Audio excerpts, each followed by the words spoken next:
The first thing Dale Henderson saw was the spit. A long, glistening string of it flew from the Xylos Praetorian's mouth and hit the polished deck plating with a sizzle. That was wrong. Eglos didn't spit. They didn't do much of anything that was wet or messy.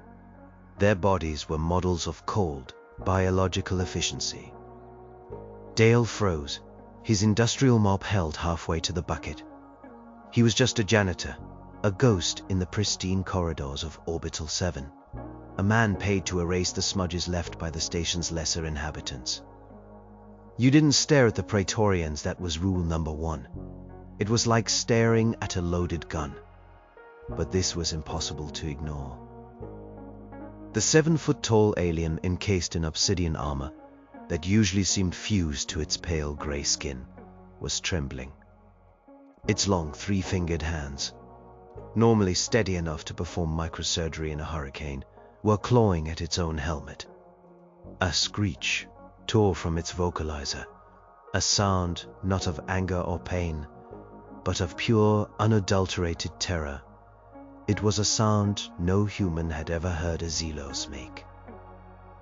"It's in the walls," the Praetorian shrieked, its voice a perfect, yet panicked, translation of its own clicking language. The song, the singing tide, it smells of rust and honey. Dale took a shuffling step back, the rubber soles of his boots squeaking in the sudden terrible silence that followed the scream.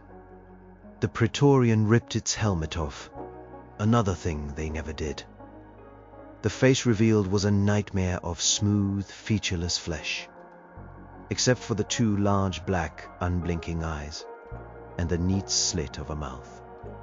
But now, those black eyes were wide, darting around as if seeing a million things in the empty hallway. "The king in yellow," it babbled, its gaze fixing on a blank metal wall. "The man made of bees. He's coming out of the goddamn walls." Then the Praetorian did the last thing Dale ever expected. It raised its pulse rifle, the standard weapon of Imperial pacification, a gun that could turn a man into a cloud of pink mist. It didn't point it at Dale. It jammed the barrel into its own mouth. Dale didn't have time to scream. There was a dull crack, a flash of internal light that made the Xylos's head glow for a half second, like a broken light bulb. Then it collapsed, a heap of armor and broken biology. The silence that rushed back in was heavier than a mountain. Dale stood there, heart hammering against his ribs like a trapped bird. The mop slipped from his numb fingers and clattered to the floor. In the gleaming polish of the deck, just beside the dead alien, he saw a reflection. It wasn't his own. It was a face he hadn't seen in 10 years, not since the medbay monitors went flat. It was his wife, Sarah. She looked at him from the polished floor, her expression not of love or greeting, but of profound, ancient sorrow. Then, like a ripple in water, she was gone. Dale was alone with the dead thing and a smell that had just entered the corridor, a smell of rust and honey. The official report was simple. Praetorian Unit 734 had suffered a catastrophic neural cascade, a 1 in a billion fluke, a short circuit in the gray, efficient meat of its brain. They cleaned up the mess with silent, unnerving speed, leaving the corridor even more sterile than Dale had found it. They questioned him, of course. A floating silver orb hummed before his face, scanning his biometrics, analyzing his vocal patterns. He told them what he saw, leaving out the part about his dead wife's reflection.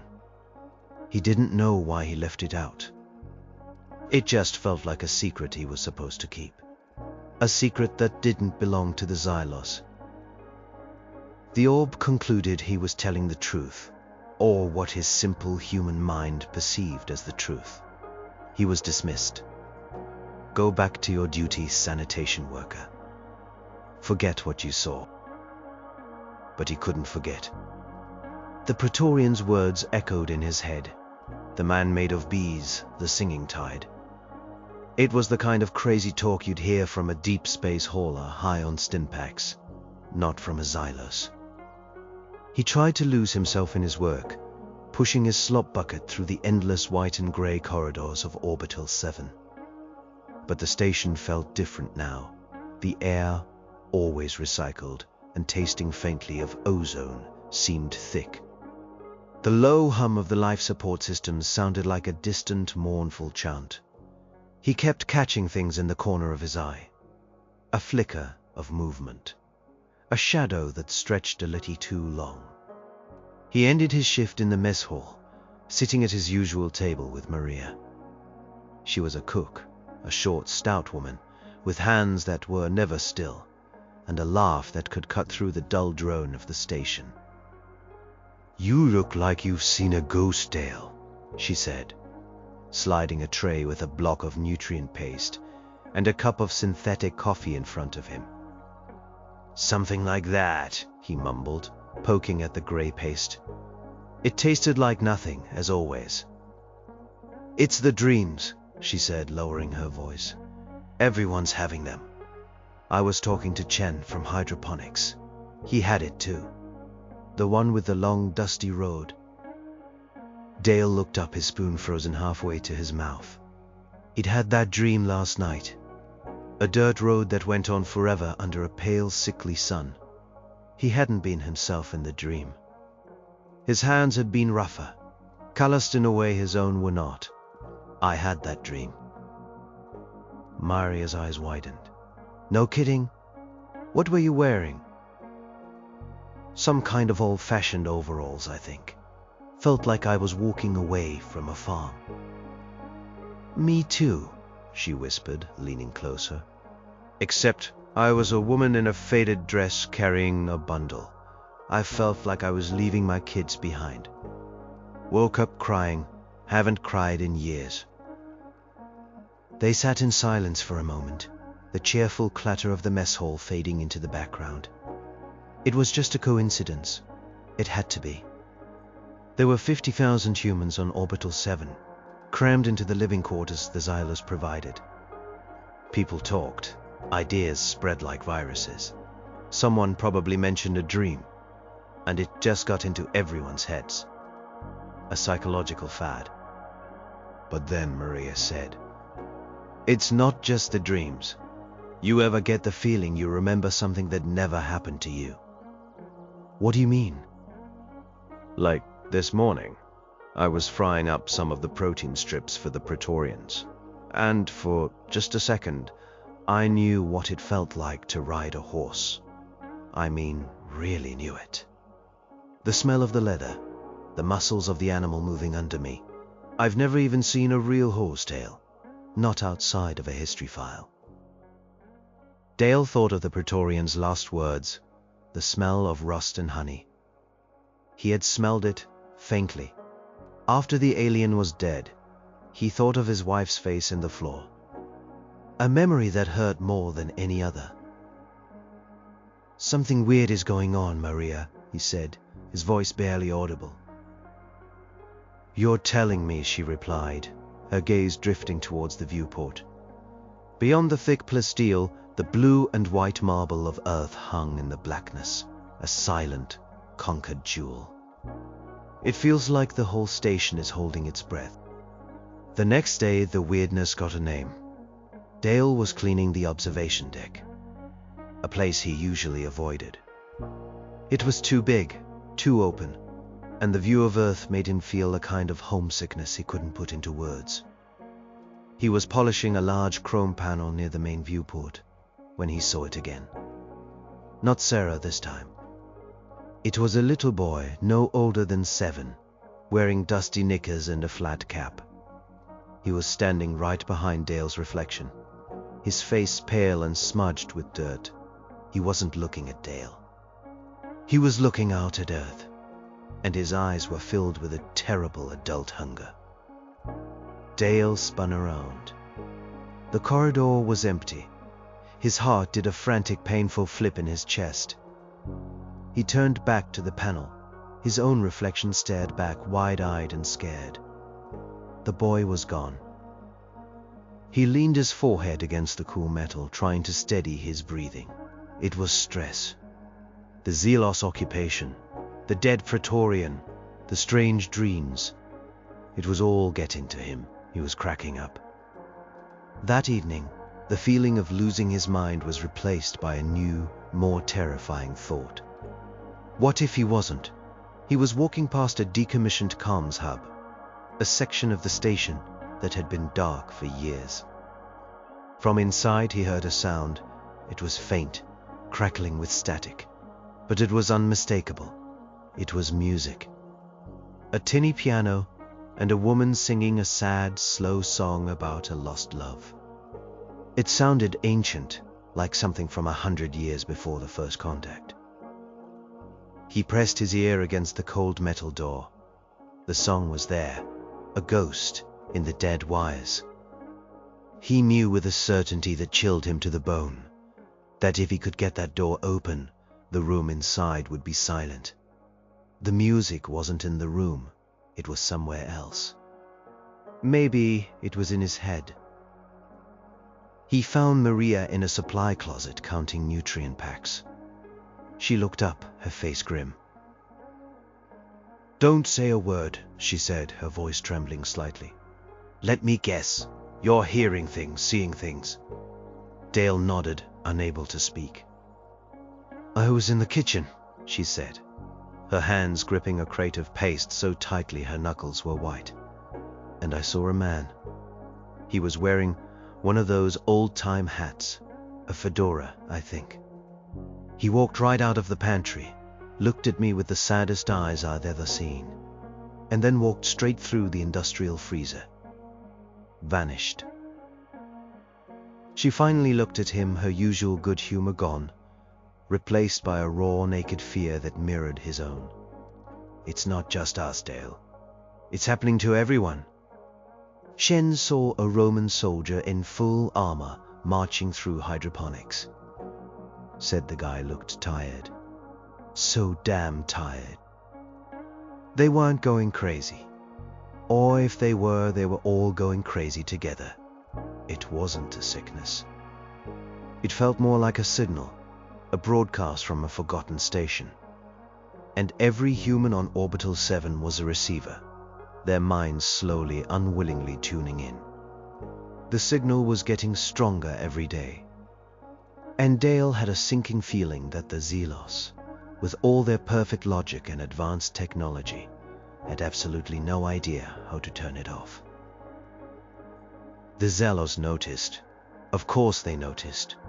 They noticed everything. The drop in work efficiency was marginal, just 0.7%. But to the Zelos, any deviation from the norm was a problem to be solved. Then another Praetorian had an incident. This one was guarding the primary fusion reactor. It didn't kill itself. It just sat down on the floor, dropped its weapon, and began to weep. The sound was like grinding stones. When a superior officer demanded to know what was wrong, the Praetorian just pointed at the reactor's humming core and said, "She's so beautiful.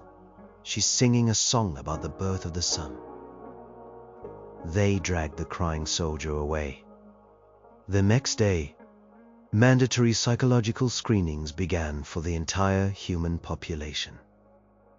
Dale stood in line with 100 other workers, shuffling towards a white, sterile room. Inside, a silver orb, just like the one that had questioned him before, floated expectantly. The Zelos were looking for a pathogen, a virus, some kind of psychic weapon that was causing cognitive dissonance. They were methodical, they were logical, and they were completely, utterly blind.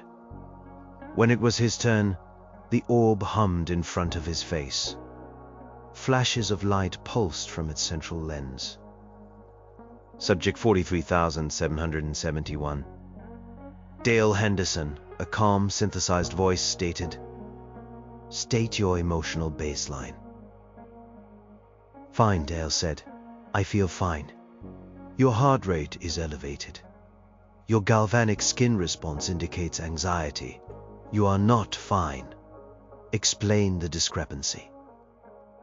I don't like being scanned by floating robots, Dale said flatly. The orb was silent for a moment. Logical, proceeding.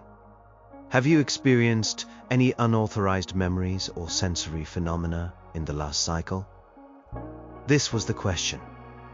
If he said yes, he'd be pulled for recalibration, a process no one had ever returned from unchanged.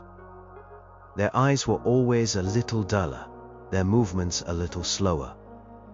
If he said no, he was lying to a machine that could probably hear a lie in the beat of his heart. He thought of Sarah's face in the floor. He thought of the boy in the panel. He thought of the phantom song. No, he said, forcing his body to relax, thinking about the simple, repetitive motion of mopping a floor. It was his mantra, the one thing that was real. The orb hummed. Subject shows signs of deliberate emotional suppression. However, no psychopathogenic markers are detected. You are cleared. Return to your duties. He walked out of the room, his shirt soaked with sweat. He had passed. So had Maria. So had everyone. The Xylos were searching for a sickness in individual minds, but the problem wasn't in the minds. It was in the space between them. They were scanning the trees, completely missing the forest. That night, the dream of the dusty road returned. But this time, Dale wasn't alone. He could see others, hundreds of them, all walking in the same direction. He saw a woman in a faded dress who looked like Maria. He saw a man with Asian features, who could have been Chen from hydroponics. They were all there, a silent, trudging army of ghosts. He woke up with a gasp, not with the memory of overalls, but with a different feeling entirely. He felt the phantom sting of salt spray on his face, the lurch of a wooden deck beneath his feet. He could smell tar and fish, and he felt a deep, gut-wrenching fear of a colossal wave, a mountain of dark water rising up to swallow him whole. It wasn't his memory. He'd grown up in a desert town 1,000 miles from any ocean.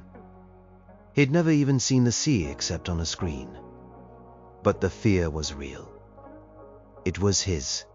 It was ancient.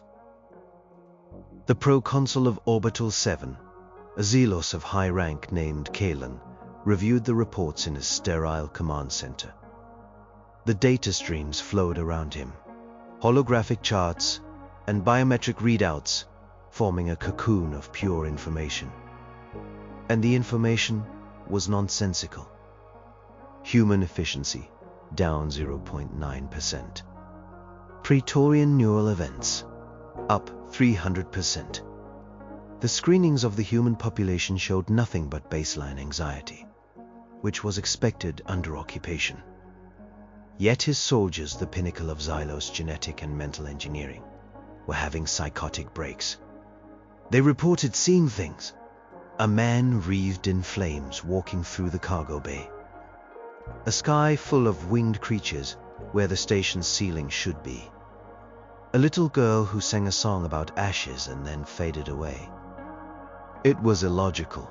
It was chaos. And Kalen hated chaos. Report, he commanded, his voice clicking at the empty air. An aide, another towering Praetorian, shimmered into existence as a hologram. Proconsul, we have analyzed all atmospheric and nutritional data. There are no hallucinogens. We have scanned for psychic wave propagation. There is no signal. The human neural patterns are chaotic but contained within their own craniums. There is no evidence of a coordinated attack. Then what is it? Kalen's voice was dangerously low. Is it a disease? If it is, Proconsul, it is a disease of the soul. And we have no instruments to measure that. Kalen dismissed the hologram with a flick of his wrist. A disease of the soul. A meaningless, primitive concept. yet the phrase stuck in his mind like a burr. He looked out his own viewport at the silent earth below. For the first time in his long, logical life, Proconsul Kylan felt a flicker of something his mind could not categorize. An emotion that felt horribly like dread. The apparitions started to hold before they were flickers, gone as soon as you turned your head. Now they lingered, like film projected onto the air. Dale saw the most vivid one yet as he was hauling a recycling bin down corridor. Gamma -9, a long featureless tube of a hallway. A man was marching towards him. He was young, maybe 19, caked from head to foot in thick brown mud.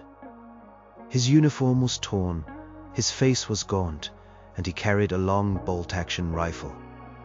He was a soldier from the Great War, a ghost from a conflict 1,000 years dead. Dale froze, his knuckles white on the handle of the bin. The soldier didn't seem to see him. His eyes were fixed on some distant point beyond the end of the corridor, his expression one of bone-deep, soul-crushing exhaustion. He marched with a steady, grim rhythm, his spectral boots making no sound on the metal deck.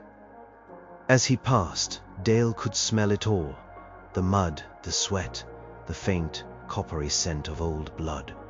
The soldier walked right through him. For a moment, Dale's world went cold. He felt the crushing weight of the soldier's fatigue, the gnawing hunger in his belly, the hopeless terror of a whistle that meant it was time to climb out of a trench. He saw a flash of a blasted, cratered landscape under a grey sky, smelled the cordite and the rot. Then it was gone. The soldier continued his march down the hall and simply faded away, like smoke in the wind. Dale leaned against the wall, gasping for breath. It wasn't just seeing them anymore, it was feeling them. He stumbled to the mess hall, needing to see a familiar face. The place was abuzz with low, panicked whispers. Everyone had a story. A woman in hydroponics had spent 10 minutes watching a spectral bison graze among the nutrient vats.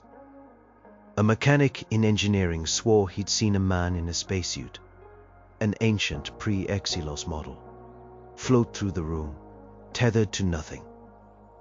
Maria grabbed his arm as soon as he walked in. "They're everywhere, Dale. It's like the station's haunted." "It's not ghost, Maria," Dale said, the words coming to him with a strange certainty. "It's history. It's like all of human history is bleeding through." The Xylos tried to impose order. They declared certain corridors off limits, places where the apparitions were most frequent. But it was like trying to cordon off the rain. The apparitions were unpredictable. A Viking berserker might appear in the medical bay. A group of chattering flappers from the 1920s could materialize in the middle of a Praetorian barracks. A lone, solemn figure in the robes of a plague doctor was seen silently walking the length of the command spire. The aliens couldn't fight it. They couldn't shoot it. Their sensors couldn't even detect it. To their instruments, the corridors were empty. Only the humans could see the ghosts of their own past. The Xylos' frustration was becoming palpable. They doubled patrols, their movements now jerky and uncertain. They watched the humans with a new kind of intensity, a look that was no longer just contempt, but a sliver of fear.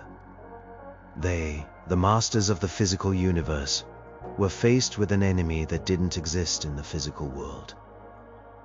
Dale watched a Praetorian guard halt in the middle of the mess hall, its head snapping back and forth. "Cease the drumming," it yelled into the quiet room. "The drumming is unauthorized." But there was no drumming. There was only the low hum of the station and the frantic, whispered conversations of the human workers. The Praetorian stood there for a full minute, trembling, before regaining its composure and resuming its patrol, its black eyes scanning the crowd with open suspicion. That night, Dale didn't dream of the dusty road. He dreamed he was a different person entirely. He was a woman. Her name was Anaya, and she was huddled by a weak fire in a deep cave. Her world was small and full of terror. The scratching sounds outside the cave mouth were monsters. The darkness itself was a predator. She felt a primal, gut-twisting fear of the unknown, a fear so profound it was a physical presence. Then the dream shifted.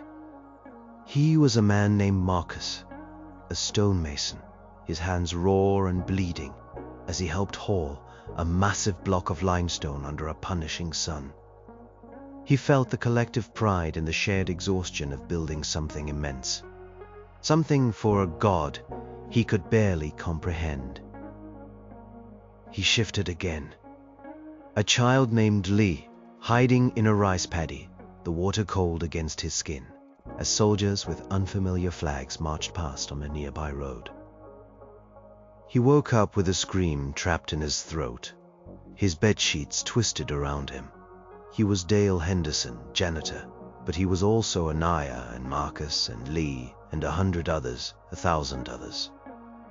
Their lives, their fears, their small, forgotten triumphs were churning inside him. He stumbled to his small wash basin and looked at his reflection. His own tired eyes stared back, but behind them he felt the weight of 10,000 years of human experience. He sought out Maria. He found her sitting on the floor of her small quarters, staring at a blank wall. "I was a pilot," she said, her voice hollow. "In one of the old wars. I felt the plane get hit. I felt the fire."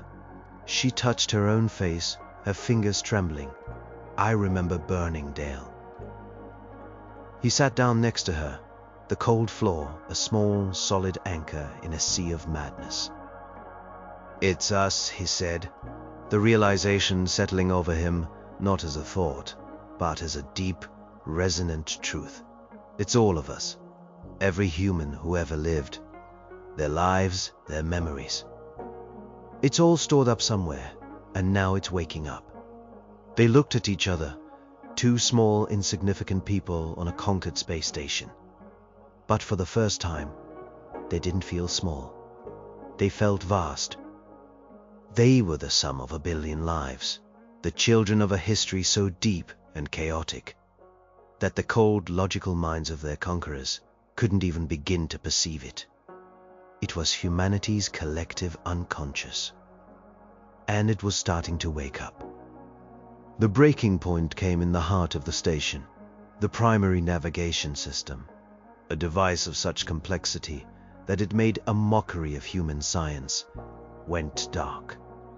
Alarms blared, red lights flashing through the corridors, a stark contrast to the silent, spectral figures that continued their aimless wanderings.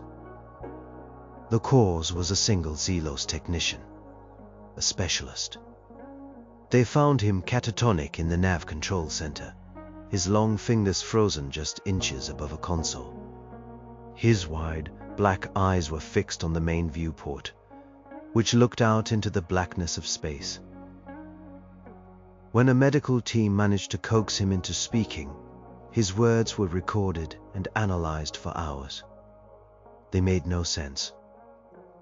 "The ships," he kept whispering over and over. "The tall ships, with sails made of ghost light, an armada of them, they flew right through the hull. So many. So many wooden ships, sailing on a sea of stars." Proconsul Kylan stood in the silent nav control, looking at the same viewport. He saw only the void and the distant, cold stars. But his technician, a being of flawless logic, had seen a fleet of 18th century sailing vessels. His mind, unable to process the paradox, had simply shut down. The system had crashed because the operator had. This was no longer a curiosity. This was a direct threat to his command, to the station, to the imperial order. The human phenomenon, this psychic bleeding, was now actively disabling his critical infrastructure. "This ends now," Kaelan declared to his assembled command staff.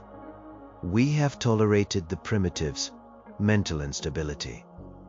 We will tolerate it no longer."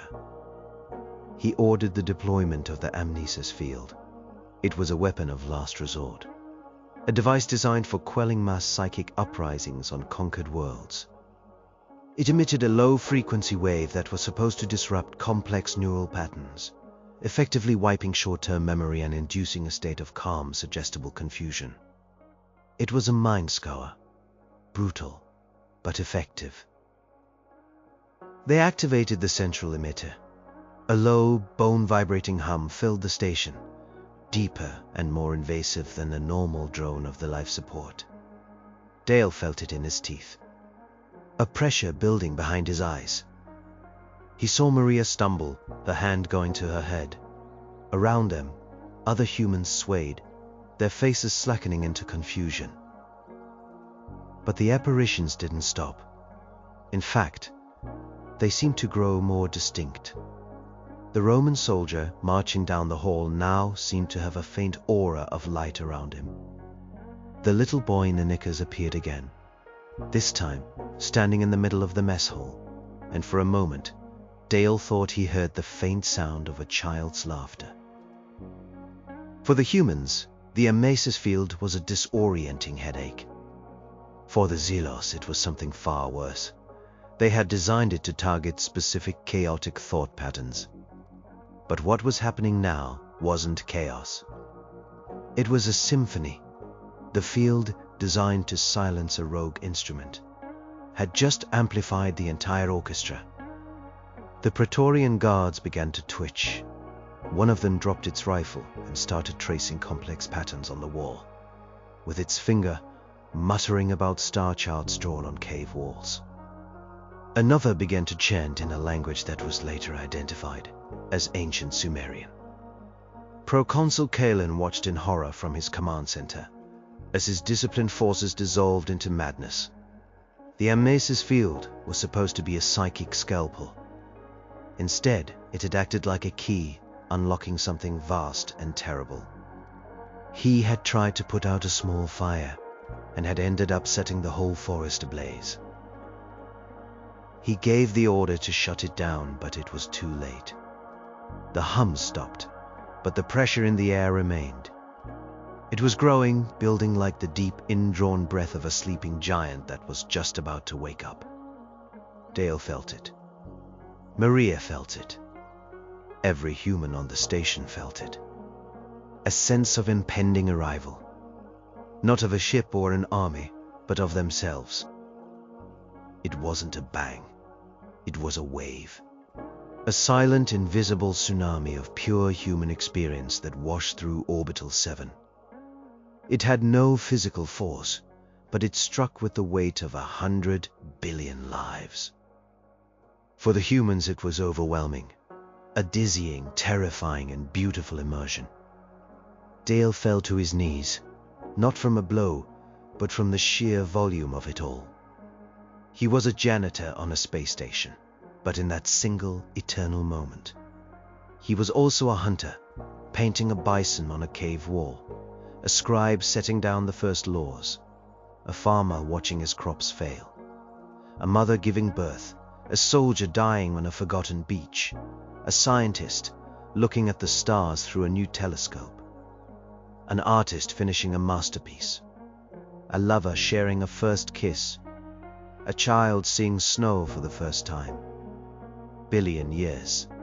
Cephtis, looking at the stars through a new telescope, an artist finishing a masterpiece, a lover sharing a first kiss, a child seeing snow for the first time. He felt the burning shame of the Inquisition, the soaring hope of the Renaissance, the dull terror of the trenches, the quiet pride of building a home. He felt the joy of 1,000 family dinners, the grief of 1,000,000 goodbyes. It was every joke ever told, every tear ever shed, every song ever sung. It was a cacophony, a storm of emotion and memory. But underneath it all was a single, unifying chord, the stubborn, illogical, unbreakable will to endure, to live, to be. He saw Maria on the floor nearby, tears streaming down her face, but she was smiling. He saw Chen, the hydroponics worker, standing perfectly still, his eyes closed, a look of profound understanding on his face. They were all connected, adrift in the same great ocean. They were no longer just individuals. They were humanity. For the Xylos, it was the end. Their minds, built on the clean, simple architecture of logic and reason, were not equipped for this. It was like trying to run an infinite number of contradictory programs at once. How could one feel joy and sorrow at the same time? How could an act of sacrifice be both a failure and a victory? What was the logical value of a nursery rhyme? What was the purpose of a joke? Their brains tried to calculate, to categorize, to file away the incoming data. But the data was not data. The Xylos simply broke. The Praetorians in the corridors collapsed, their limbs twitching. Some went rigid, their black eyes staring into nothing. Others curled into a fetal position, making soft whimpering sounds. Their flawless mental operating systems crashed, flooded with 1 billion years of irrationality. The man made of bees, the singing tide, the king in yellow. They weren't monsters. They were metaphors, archetypes. The brain's desperate attempt to give form to something it could not comprehend. They were the poetry of human fear, and for the Xylos, poetry was a fatal poison. The rising was quiet. It was bloodless. It was the most devastatingly effective weapon ever deployed, and it had been forged not in a lab but in the heart of every human who had ever lived. In the aftermath, a strange holy silence fell over the station. The emergency lights faded, replaced by the standard steady glow. The air still felt thick, humming with a new kind of energy, but the crushing pressure was gone. Dale got to his feet feeling shaky but whole, more whole than he had ever felt in his life. He walked through the corridors, a place he had spent years cleaning, but he was seeing it for the first time. The apparitions were still there, but they had changed. They were no longer restless or sad. They were calm, like figures in a vast living museum. The World War I soldier stood at ease, his expression peaceful. The little boy with the hungry eyes was gone, replaced by the image of a laughing child chasing a dog through a field of summer grass. They were no longer ghosts of trauma, but echoes of life. The Xylos were inert. He passed a dozen Praetorians slumped against walls or lying on the deck. They weren't dead, not physically. Their bodies were still functioning. But their minds were gone, lost in the labyrinth of the human soul. He made his way to the command center. The doors slid open automatically. Inside, the holographic displays were dark. Proconsul Kalen sat in his high-backed chair, facing a blank wall. He was rocking back and forth ever so slightly. As Dale approached, he could hear the proconsul whispering. He was reciting something, his translated voice flat and emotionless, yet the words were filled with a strange wonder. "Twinkle, twinkle, little star," the master of Orbital 7 whispered to the empty wall. "How I wonder what you are." Dale left him there, a monument to the failure of pure logic. He felt no triumph, no desire for revenge, just a deep, profound pity. The Xylos hadn't been evil, they had just been. Incomplete, they understood the universe, but they had no concept of the people living in it. He walked to the observation deck. The great viewport showed the Earth, hanging in the black like a promise. And there, standing by the glass, was a form made of soft, translucent light. It was a woman. It was Sarah. He stopped, his breath catching in his throat. This was different from the reflection he had seen in the floor. This felt real. She turned, and her face was not filled with sorrow, but with a gentle, loving peace. She smiled. A smile he had thought he would never see again. "It's not really you, is it?" he whispered, the words tasting like salt. The image of his wife shook her head, the movement slow and graceful. "No," a voice said in his mind. It was not a sound, but a feeling, a pure conveyance of meaning. "I am a memory. Your memory. Our memory, but to love is real." He reached out a hand and she reached back. His fingers passed right through hers, but he felt a warmth, a sense of completion that settled deep in his soul. It wasn't her, but it was enough.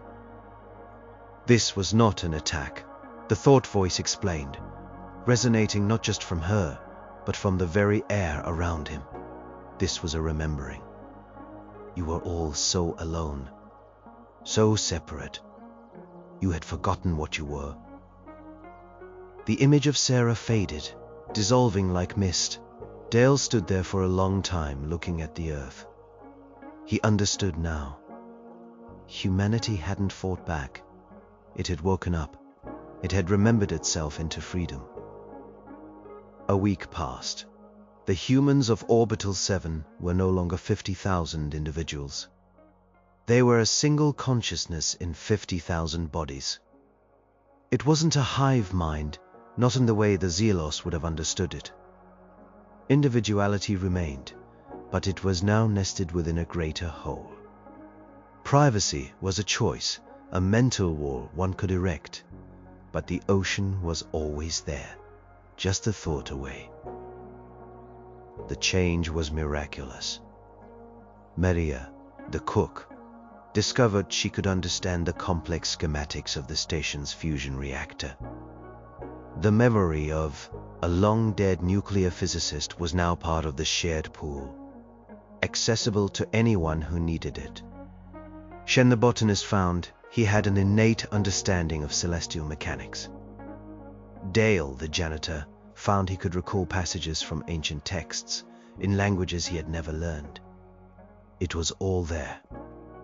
Every skill, every piece of knowledge, every idea humanity had ever produced was now a common library. They reactivated the station systems with ease. The Zelos technology, once so alien and intimidating, was now transparently simple. They were, all at once, a civilization reborn. News began to trickle in from other occupied systems, relayed through the now human-controlled comms. The rising had not been confined to Orbital 7. It had happened everywhere at once. On Mars, the human miners had laid down their tools as the Zelos overseers began babbling about Greek myths. On Proxima C, the terraformers had watched their captors fall to their knees, weeping at the memory of music they had never heard. The entire Zelos Imperium, an empire that spanned 100 star systems, had been dismantled in a single silent moment. Not by a fleet, but by a feeling. Dale stood once again on the observation deck, looking out at the stars. Maria was beside him. They didn't need to speak. He could feel her quiet awe, and she could feel his deep, contemplative peace. The apparitions were gone now. The past had been reintegrated. There was no longer a need for ghosts. "What do we do now?" Maria finally asked, her voice soft in the quiet room. Dale looked from the stars back to the earth, the cradle that had birthed this strange and terrible power. They were free, they were whole, but they had also unleashed something they were only just beginning to comprehend. The collective unconscious was not just a library of memories. It was a living thing, an entity, forged from the psychic energy of a species. It was a god born of mortals. "I don't know," he said, and for the first time, the words were not filled with fear or uncertainty, but with a boundless sense of possibility. "I guess we learn. We learn how to be human, all over again." The great ocean of shared thought washed around them, filled with the echoes of 1,000,000,000 lives and the promise of 1,000,000,000 more. Humanity was alone in the galaxy again, but they were no longer alone with themselves. They had faced the void and filled it with the entirety of their own chaotic, beautiful, and unending story. And the universe would never be the same.